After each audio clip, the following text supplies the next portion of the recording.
El niño que aplaude en la oscuridad. A Lucía siempre le había parecido raro escuchar aplausos en su casa a medianoche. No eran fuertes, solo 2 palmadas secas, siempre en la misma secuencia. Vivía sola, así que al principio pensó que el sonido venía de los vecinos.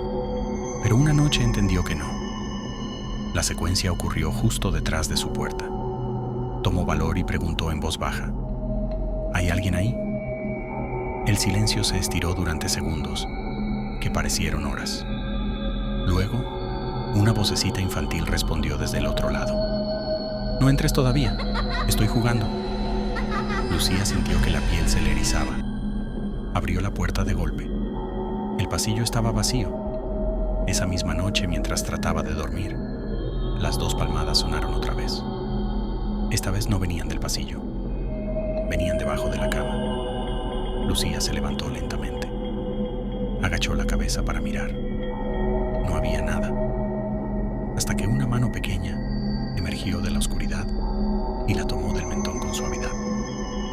Te dije que esperes, susurró la misma voz infantil. Aún no termino. La mano desapareció, pero no el sonido. Los aplausos se multiplicaron, llenando la habitación como si decenas de niños aplaudieran en la sombra. Lucía retrocedió, paralizada. La cama se elevó 2 centímetros como si algo respirara bajo ella. Entonces, un susurro colectivo inundó el cuarto.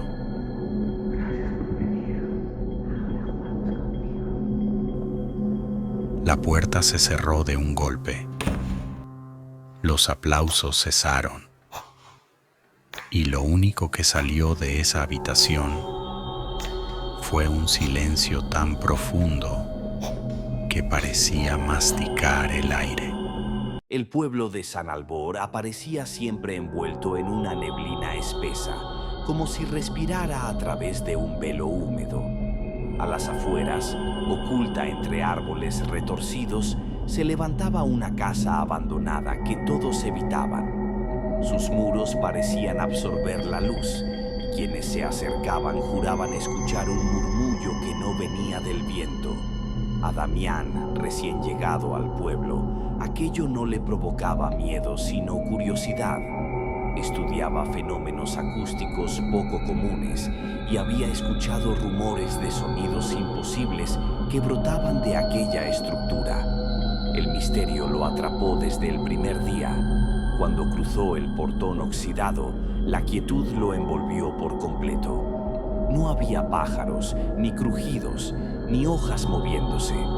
Solo un silencio tan profundo que parecía escucharse a sí mismo. Al entrar, el aire cambió de temperatura de forma brusca. Las paredes estaban cubiertas por una textura rugosa, similar a la piel humana. Damián acercó la palma a una de ellas y la superficie vibró con un pulso débil, como si respondiera a su contacto. Un eco distante recorrió los pasillos. No era un sonido normal. Llevaba un ritmo irregular, casi orgánico, como un corazón latiendo fuera de un cuerpo. El pasillo principal lo condujo a un salón amplio donde el suelo estaba cubierto por una fina capa de polvo rojizo, parecido a pigmento molido. Cuando avanzó, las huellas que dejaba se cerraban detrás de él, borrándose solas. Una lámpara colgante comenzó a oscilar sin que hubiera corriente de aire. Con cada vaivén se escuchaban frases breves, fragmentos de voces que parecían desgarradas del pensamiento de alguien más. ¿Todavía buscas respuestas? La casa sabe que estás aquí. No vuelvas a mirar atrás. Damián intentó registrar el sonido con su grabadora, pero el dispositivo comenzó a calentarse hasta quemarle la mano. La pared del fondo se abrió como si fuera un músculo que se relajaba, revelando un corredor nuevo que no figuraba en los planos antiguos de la casa. Él avanzó, aunque sentía que cada paso desataba un recuerdo que no le pertenecía. Olor a azufre, risas deformadas, Pasos que no eran suyos, pero resonaban justo detrás. A mitad del corredor, un espejo alto emergió del suelo con un chasquido húmedo. El cristal mostraba una versión de él mismo, pero su reflejo respiraba más rápido de lo que él lo hacía. Cuando levantó la mano, la figura lo imitó, aunque un segundo antes, como si su reflejo anticipara lo que estaba a punto de hacer. El vidrio se agrietó y la imagen habló. La casa no repite sonidos, los crea. Te está escuchando. El techo comenzó a ondular, como si una criatura enorme durmiera sobre la casa y respirara con pesadez. El suelo respondió con un latido más fuerte. Todo parecía conectado. Paredes, pisos, espejos, aire, como si la estructura completa fuera un organismo gigante y él estuviera atrapado dentro. Al llegar a una puerta de madera negra, escuchó algo que lo hizo detenerse. Su propia voz, susurrando desde el otro lado. Pero no era una grabación. Era su voz diciendo cosas que jamás pensó. Cosas oscuras, ajenas, inhumanas. Empujó la puerta.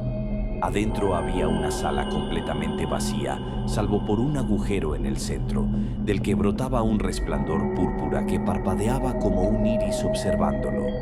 Las paredes se estiraron, revelando figuras humanas atrapadas en su superficie. Rostros que pedían auxilio, manos que trataban de salir, ojos que lloraban sangre silenciosa. La voz volvió a sonar justo detrás de él. Todo lo que escuchas es parte de ti. La casa solo amplifica lo que escondes. Damián sintió que el suelo se abría bajo sus pies. El resplandor lo envolvió. El eco de sus pensamientos se distorsionó hasta convertirse en un grito interminable. A la mañana siguiente, la casa volvió a su silencio habitual. Quienes pasaron cerca afirmaron haber oído un susurro nuevo entre los muros, un murmullo tembloroso, casi humano, que repetía sin descanso una frase: «Sáquenme de aquí, por favor». El pueblo comprendió entonces que la casa no se alimentaba de cuerpos, se alimentaba de voces, y la voz de Damián ya formaba parte de ella. Siempre pensé que los lugares malditos eran solo leyendas, historias contadas para mantener a los curiosos lejos. Pero todo cambió la noche en que escuché el eco. Yo vivía en una pequeña casa alquilada en las afueras, lejos del ruido de la ciudad. El dueño me dijo que evitara el cuarto del fondo, un cuarto pequeño, sin ventanas, con una puerta vieja y un candado oxidado. No pregunté por qué. La renta era barata y preferí no hacer preguntas innecesarias. Las primeras semanas fueron normales, hasta que una madrugada, mientras intentaba conciliar el sueño, escuché algo que no debería haber existido. Una voz, no un susurro humano, no un ruido del viento. Era una voz grave, profunda, que parecía surgir desde el piso, desde las paredes, desde el interior mismo de la casa. Una voz que no entendía ningún idioma conocido, pero cuyo tono transmitía una cosa: hostilidad. Me quedé paralizado. La voz retumbaba como si estuviera en una catedral subterránea, repitiendo palabras que parecían desgarrarse a sí mismas. El sonido se diluía en un eco que vibraba en mi pecho. Al día siguiente, revisé cada rincón de la casa. Todo estaba igual, excepto una cosa: la puerta del cuarto sellado estaba entreabierta. Yo no la había tocado, nadie más vivía allí. La abrí con cuidado. Dentro solo había oscuridad. Una oscuridad tan densa que la luz de mi teléfono apenas penetraba unos centímetros. Pero pude ver el suelo. Estaba lleno de marcas circulares como símbolos torcidos, tallados con uñas o algo más filoso. En el centro, una grieta en el piso, apenas 1 centímetro de ancho. De esa grieta surgió un soplo de aire gélido, seguido de un sonido. Ese sonido, el eco. Pero esta vez no era solo un murmullo. Esta vez escuché mi nombre, distorsionado, retorcido, arrastrado como si saliera de una garganta rota. Me alejé de inmediato, cerré la puerta y puse un mueble frente a ella. Pero no importó. Esa noche, la voz volvió, más fuerte, más definida, y entendí algo terrible. No venía del cuarto, venía desde dentro de la casa, desde las paredes, desde las tuberías, desde cualquier espacio hueco, como si la casa entera fuera una garganta hablando conmigo. No dormí, y justo cuando comenzaba a amanecer, escuché un golpe seco, uno solo. Venía del cuarto sellado. Al mover el mueble y abrir la puerta, lo primero que noté fue el olor. Una mezcla de hierro, polvo y algo que no puedo describir. La grieta en el piso no estaba igual. Se había abierto un poco más, solo unos milímetros, pero lo suficiente para dejar escapar un hilo de humo oscuro que subía en espiral. El eco resonó de nuevo, más profundo, más violento, más cercano. La voz ya no intentaba invocarme. Ahora parecía querer salir. Salí de la casa sin mirar atrás. Nunca regresé. Dejé todo: ropa, muebles, documentos. Nada valía lo suficiente como para enfrentar lo que vivía allí. Días después, pasé por el lugar desde lejos.